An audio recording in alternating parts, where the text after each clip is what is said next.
हाँ जी 90, हाँ जी 99% सच बोले आप। हाँ, मीडिया में एक्टिंग हो रही है, मीडिया में एक्टिंग हो रही है। आपका नाम? आदित्य अग्रवाल सर, छत्तीसगढ़ से। क्या काम करते हैं साहब आप? मैं सर बिजनेसमैन हूँ और हाँ, साथ में भाजपा का जिला अध्यक्ष पूर्व। तो हाँ, साथ में भाजपा नेता हैं और वहां पे पूरे एक्टर हो चुके हैं। हमारे तो नहीं, देखिए हमारे पेशे में तो एक्टिंग हो रही है और आप में तो सारे के सारे एक्टर बदल चुके हैं, सारे एक्टर ही हो गए हैं। तो हाँ, नहीं वो एक्टर ही हो गए हैं। तो अब आप क्या करेंगे उसमें? कहां से आना हुआ बाबूजी आपका? यूपी पीलीभीत। पीलीभीत से? क्या बात है, जाना हुआ था 24 में पिछली बार। हाँ, मैं गया था, 15 दिन रुका रहा वहां। हाँ, होली वहीं हुई थी, पीलीभीत में हुई थी पिछली बार जी। ऐसा ही होता है। अब जैसे दिवाली इस बार बिहार की हो जाएगी, हाँ जी, नवरात्र बिहार की हो जाएगी तो वहीं पे उग जाएंगे। हाँ जी, मेरी एमपी में होगी सर। आपकी एमपी में होगी, आप बहुत कारसाज आदमी हैं तो आपकी एमपी में। आप कहां से आए भैया? सर मैं प्रयागराज और चित्रकूट के संगम से आया हुआ हूँ। वाह, क्या बात है। और नाम है हमारा नीरज शुक्ला। हाँ, वर्तमान में छात्र होने के साथ साथ मैं एक किसान का पुत्र भी हूँ। वाह, बहुत अच्छी बात। जो आप ये आज का ये जो टॉपिक, आज का जो सेमिनार यहाँ पे आयोजित हो रहा है, इसके बारे में शायद जो मैं पीड़ा महसूस कर पा रहा हूँ, इससे बेहतर मुझे मंच ना मिलता कि मैं अपनी पीड़ा को अपने शब्दों में व्यक्त कर पाऊँ। मैं समझ सकता हूं भैया, इसीलिए कहा कि अमूमन वो किसान जो सीमांत किसान है, छोटे किसान हैं, छोटी उपज वाले हैं बाबूजी, उनके बच्चे बाहर पढ़ते हैं, तो किसान जो है वो खाद लेने उनके बाबूजी ही जाते हैं, बाबूजी जाते हैं या महिलाएं जा रही हैं जी। भैया अगर कोई बहुत जरूरी बात ना हो तो रख लो, और अगर बहुत जरूरी बात तो हम अपनी ये बंद कर देते हैं। कहा नहीं ऐसा दो नहीं बंद नहीं करो। कहाँ के रहने वाले हैं? यूपी। हाँ, वो तो मैं समझ गया था, जैसे आपने कहा बंद करो। हम भी यहीं दिल्ली के काफी अरसा हो गया। चाय ले आना, चाय आई नहीं तो हम भी यहीं के रहना। कोई बात नहीं, मम्मी का फोन, अरे तब तो फिर जरूर बात कर लो, जरूर बात करो मम्मी से, जरूर बात करो। मैं कहा था, मैं याद भूल गया, दिमाग से उतर गया। सीमांत किसान हैं, उनके बच्चे जो हैं यहाँ दिल्ली में, मुंबई में, कोलकाता में काम करते हैं, और ये जो हमारी जनरेशन है उसको ये पता ही नहीं है खरीफ की फसल में कौन कौन सी उपज होती है। जरूरी नहीं है पता हो, लेकिन ये तो पता ही होना चाहिए धान कब लगता है और गेहूं कब लगता है ना? क्या नाम है? पूजा। कहां से आना हुआ? बुराड़ी से। क्या कर रही हैं? अभी तो कुछ नहीं कर रही। कुछ नहीं कर रही? आओ अंदर, आओ, अंदर ही आओ तुम तो। आओ अंदर आ जाओ, आ जाओ, आ जाओ मेरे पास, आ जाओ, इधर आ जाओ। क्या करना चाहते हो आप? अभी वैसे मैं जॉब करती हूँ, परमानेंट मेकअप आर्टिस्ट हूँ। परमानेंट मेकअप आर्टिस्ट है, तो देखो यहाँ पे एक्टर भी मौजूद हैं और मेकअप वालों की जरूरत पड़ेगी ही पड़ेगी, क्योंकि जितने एक्टर हैं उनके सबके जो चेहरे हैं ना वो धुल चुके हैं, वो असली चेहरा दिख रहा है, तो जरूरत पड़ेगी मेकअप वाले की। और मुझे तो बहुत जरूरत पड़ती है ना? गॉड ब्लेस यू बेटा। तुम यहाँ बैठोगी कि वहां बैठोगी? बोलो। यहीं बैठोगी, घबराना नहीं, वहां भी बैठ सकती हो। वहां कई लोगों को मेकअप की जरूरत पड़ेगी, है ना? God bless you. पूजा, खूब अच्छा करो। बात करना मुझसे ब्रेक में, है ना? मेकअप आर्टिस्ट में तुमसे कुछ चीजें पूछेंगे, कुछ चीजें हम भी बताएंगे मेकअप के बारे में, ठीक है? बैठो। बहुत बहुत शुक्रिया। जो मेहमान हमारे साथ बैठे हैं उनसे मैं तारुफ कराता हूं। अनिरुद्ध प्रताप सिंह जी बीजेपी का पक्ष रखने के लिए मौजूद हैं, बहुत बहुत शुक्रिया। आईटी एक्सपर्ट हैं ये, बहुत बहुत शुक्रिया। डॉक्टर टीना करमबीर, ये प्रोफेसर हैं और ये कांग्रेस का पक्ष रखेंगी, बहुत बहुत शुक्रिया, thank you so much. Abhishek Tiwari ji communication के एक्सपर्ट हैं, ये आम आदमी पार्टी से आए हैं, बहुत बहुत शुक्रिया, thank you so much. Swati Tiwari ji, ये राजनीतिक विश्लेषक हैं, कवियत्री हैं, कविता लिख देती हैं तुरंत, हाँ, बहुत बहुत शुक्रिया, thank you so much. Rahul Lal ji पत्रकार हैं, बहुत बहुत शुक्रिया, thank you so much. Anil Kumar Garg ji बहुत दिनों बाद आए हैं, राजनीतिक विश्लेषक, बहुत बहुत शुक्रिया। पसमानदा समाज को रिप्रेजेंट कर रहे हैं हमारे भाई अब्बासी साहब, बहुत बहुत शुक्रिया, थैंक यू सो मच, बहुत बहुत शुक्रिया। और ये ऑटो वाले उपाध्याय जी, बहुत बहुत शुक्रिया। वकील साहब आपका भी बहुत बहुत शुक्रिया, तुम्हारा भी भैया, बहुत दिनों बाद आए हो Pankaj, thank you so much. मैं अब अपना डिबेट का मुद्दा रखता हूं, रखूं मैं सामने जी? मैंने अपनी बात कह दी, वो किसान वाली बात थी मेरी अपनी, बाकी बात अब डिबेट की करते हैं। राहुल गांधी जी आज रायबरेली जा रहे थे। लखनऊ से रायबरेली के रास्ते में 1 किलोमीटर पहले उत्तर प्रदेश के मंत्री दिनेश प्रताप सिंह धरने पे बैठे। उन्होंने कहा कि राहुल गांधी वापस जाओ, और उन्होंने कहा कि राहुल गांधी माफी मांगे, क्योंकि उन्होंने गुस्ताखी ये की कि उन्होंने प्रधानमंत्री की मां को जो अपशब्द कहे उसके लिए वो माफी मांगे। राहुल गांधी के खिलाफ रायबरेली के 2024 का लोकसभा चुनाव भी आपने लड़ा था। एक बात ये, दूसरा सिरा खबर का ये है कि वहां कुछ और लोग भी पहुंचे थे। कहां गए वो नेताजी? चले गए। यही होता है, असली वाले जो आर्टिस्ट हैं वो रह जाते हैं। तो वो बात दरअसल ये थी कि वहां पे कुछ और लोग भी पहुंचे थे, तख्ती लेके पहुंचे थे। उस पर लगा था राहुल गांधी, अखिलेश और तेजस्वी, और नीचे लिखा था ये है ब्रह्मा। हाँ बैठो, शाबाश शाबाश। उसके नीचे लिखा था ब्रह्मा विष्णु महेश, अखिलेश राहुल और तेजस्वी, यानी राहुल अखिलेश तेजस्वी। ब्रह्मा किसी और को नहीं बना सकते। जो ब्रह्मा विष्णु महेश, ये तीनों लोग ब्रह्मा विष्णु महेश हैं। और दरअसल कांग्रेस के एक प्रभारी नेता हैं जो बिहार के, उन्होंने कहा कि ये जो वोट चोरी है, जो वो कहते हैं सो कॉल्ड वोट चोरी, ये जो वोट चोरी है यही सारी समस्या की जड़ है। वो ये कह रहे हैं। अब बातचीत का सिलसिला शुरू करते हैं। सबसे पहले कांग्रेस, उसके बाद बीजेपी, फिर डिबेट का आगाज आपके पास से हो जाएगा। जी, खाद की बात की आपने सबसे पहले, तो खाद की जगह जो थैली नहीं मिल रही है, सिर्फ जुमलों की बोरियां मिल रही है। और अगर खाद की डिमांड की तो लाठियां डंडे पड़े जाएंगे। और ये मैं ऐसा इसलिए कह रही हूँ, मध्य प्रदेश की तस्वीरें सबने देखी।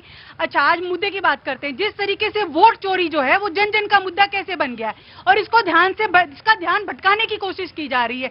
वोट चोरी जो राहुल गांधी जी ने एक्सपोज किया है, ये एक ऐसा मुद्दा है जो सभी जो लोगों के, नागरिकों के जो अधिकार है वो खत्म हो जाएंगे। आप जो है वोट का अधिकार छीन लेंगे तो कैसा लोकतंत्र? ये पहली बार ऐसा हुआ है कि वोटर्स सरकार किसी का वोट चोरी, मतलब किसी का अधिकार छीना गया। बिल्कुल, देखिए वोटर्स अब तक सरकार चुनते हैं, लेकिन पहली बार ऐसा हो रहा है कि सरकार वोटर चुन रही है। और ये एक्सपोज किसने किया? ये राहुल गांधी जी ने किया।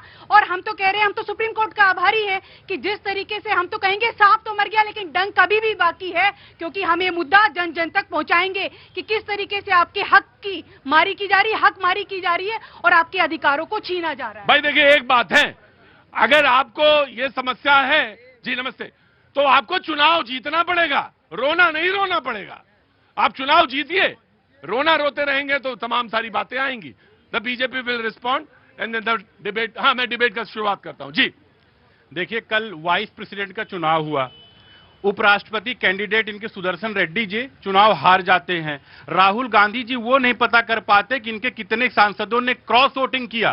बीजेपी के एनडीए अलायंस को जितने एनडीए को मिलना था उससे ज्यादा वोट हम लोगों को मिला, हमारे कैंडिडेट को मिला, और इनके कैंडिडेट को वोट कम मिला। उसका कारण जानते हैं?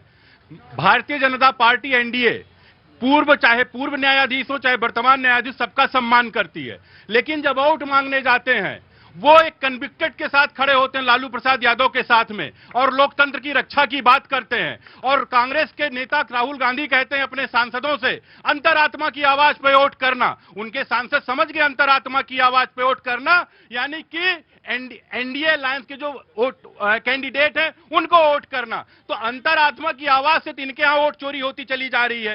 ये क्रॉस वोटिंग इसीलिए इनको क्या है कि जब ये हार जा रहे हैं, इनके पास कोई मुद्दे नहीं है, जब हारते चले जा रहे हैं। देखिए, मैंने इसी डिबेट में कहा था, ये लोग छमाही वाले हैं, हर 6 महीने में उनके मुद्दे बदल जाते हैं। जब इनका वोट चोरी का मुद्दा नहीं चला, सर का एक्सरसाइज नहीं चला, इतने डिप्रेस हो गए कि प्रधानमंत्री जी के माता जी को अपशब्द कह डाला इन्होंने। इतने डिप्रेस हो गए, बौखला गए। आप ये बताइए, Pappu Yadav ji member of parliament हैं, राहुल गांधी जी के मंच पे चढ़ नहीं सकते बिना उनके परमिशन के। राहुल गांधी जी के मंच पे कोई ऐरा गैरा चढ़ जाएगा? माइक न्यूज 18 का है, ये साहब एंकर हैं, इनके बिना हम लोग माइक नहीं पकड़ सकते। किसकी हिम्मत है इस घेरे में आके खड़ा हो जाए? इसका मतलब कि राहुल गांधी जी हमेशा इतने फ्रस्ट्रेट और डिप्रेस हो चुके हैं कि वो चाहते हैं, वो मतलब जैसे कहते हैं ना, आदमी परेशान हो जाना। राइट, इधर आइए। मैं ये कह रहा हूं कि भाई माइक पकड़ना चाहे कोई भी माइक पकड़े, माइक पकड़ सकता है कोई भी, माइक कोई भी पकड़ सकता है, लेकिन मेरा काम है ये। तो इंसाफ बताइए ना, जगदीप धनखड़ जी की स्वास्थ्य कैसा है, कहाँ है वो, किसने उनको नजरबंद किया हुआ है? ये उपराष्ट्रपति का चुनाव जनता के ऊपर थोपा गया था, टैक्स पेयर का पैसा खर्च किया गया। आप इसका जवाब दे सकते हैं? जगदीप धनखड़ कहाँ है? ये सवाल विपक्ष का नेता ही नहीं, हर कोई ये जानना चाहता है कि कहाँ है वो, किस हालात में है। हम तो पूछेंगे सवाल, और आपसे ये भी पूछा जाएगा कि वो 15 जो जो इनवैलिड वोट उन्होंने तो बताया कि वो घर पे चले गए अपने। नहीं, तो आइए ना, बताइए सत्यपाल मलिक जी की तरह वो भी आकर बयान देंगे कि किस तरीके से उनके साथ कैसा व्यवहार किया गया। और दूसरी बात, वोट चोरी तो खुद एक्सपोज हो गई। और एक बात, ज्ञानेश कुमार जी बड़ा कह रहे थे कि महिलाओं की, बहन बेटियों की वीडियो फुटेज नहीं आएगी, तो कल उपराष्ट्रपति के चुनाव में बताइए ना किस तरीके से वीडियोस आए, सब लोग वोट डाल रहे थे, क्यों दिखाया गया? राइट।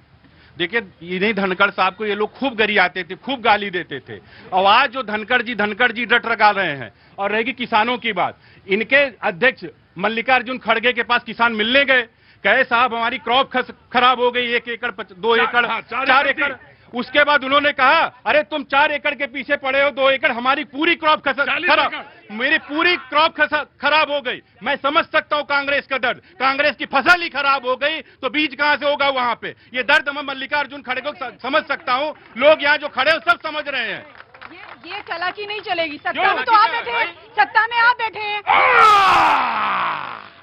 बल्कि खड़गे साहब सिर्फ इतना ही नहीं बोले जो ये रोना रो के यहाँ आ जाते हो, है ना, पब्लिसिटी स्टंट नहीं चलेगा, वो यहाँ तंज यहाँ तक करते हैं। तो सब बात सिर्फ ये है कि आप कहाँ हैं, किधर खड़े हैं, इस बात का पता होना चाहिए। जी जनाब, क्या नाम है साहब आपका? मेरा नाम कुंदन सिंह नेगी है। कुंदन सिंह नेगी जी, कहाँ के? उत्तराखंड के? उत्तराखंड के। हाँ। पहले आया करते थे, अब नहीं आते? हमें पता भी है आप कहाँ के कपड़े खरीद के पहनते थे सामने। हाँ, समझते वो सारी उनकी। नहीं भैया, ऐसा कोई पोल नहीं कि ऐसा कि वो कोई मेरी दुकान है, वो तो खरीद के ही पहनेंगे। नहीं तो वहाँ से सामने से आप जो है कपड़े खरीदते हो, अब वो पहनते हो आप सामने दुकान। नेगी साहब जल्दी बोलिए, शाम हो गई है अब। ऐसा है, जो बोओगे वही काटोगे।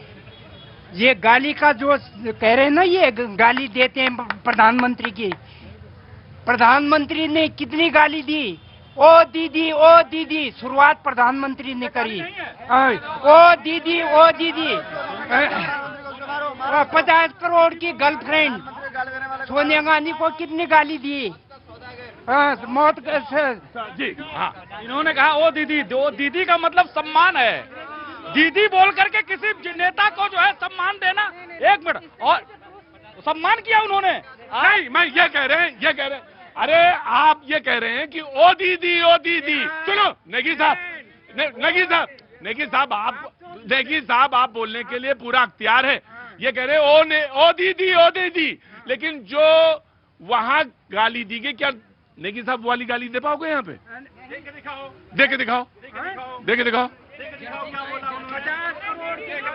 मिनट, मैं पूरी बात नहीं बोला हूँ। और जो कांग्रेस पार्टी की गाली दे, मोदी तेरी कब्र खुदेगी।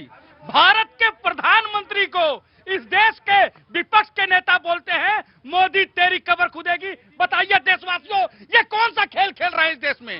ये कभी राफेल पर चौकीदार चोर बताते हैं तो कभी बोर्ड चोर बताते हैं। मैं इनसे पूछना चाहता हूं, अगर तुम्हारे अंदर दम है तो आइए हाई कोर्ट, सुप्रीम कोर्ट में फैसला हो जाएगा चोर कौन है और भारत को बदनाम करने की साजिश कौन रच रहा है। राइट, आम आदमी पार्टी। प्रतीक भाई, कल उपराष्ट्रपति का चुनाव हुआ। हाँ, और हमारे नए उपराष्ट्रपति देश को शुभकामनाएं दीजिए ना। मैं दे रहा हूं। मैं देश के नए उपराष्ट्रपति को शुभकामनाएं देता हूं, बधाई।